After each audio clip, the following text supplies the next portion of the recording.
সারাদিন তো করে কেসেই চলেছে, যেন মনে হচ্ছে টিভি হয়েছে।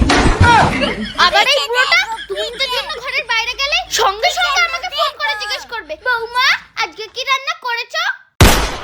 আরে বুড়ো, তোর খাওয়ার জন্য সারাক্ষণ জিভটা যেরকম লকপক লকপক করে, ইচ্ছা করে তো তোর খাবারের মধ্যে বিষ মিশিয়ে দিই। আর খাওয়া দাওয়া হয়ে গেলে সঙ্গে সঙ্গে আমাকে বলবে, বৌমা রান্নাটা তো ভালোই হয়েছে, কিন্তু তোমার শাশুড়ির মতো হয়নি। আরে আমার শাশুড়ি যখন এত ভালো রান্না করে, তাহলে শাশুড়িকে গিয়েই বলুক না, আমাকে কেন এত জ্বালায়? একদিন তোর খাবার আমি এত এত লঙ্কার গুঁড়ো মেশাবো, খেয়ে যেমন তোর মুখ জ্বলবে আর পেছন দিয়ে সেই রকমই ধোঁয়া বেরোবে। ये सब क्या देखना पड़ रहा है?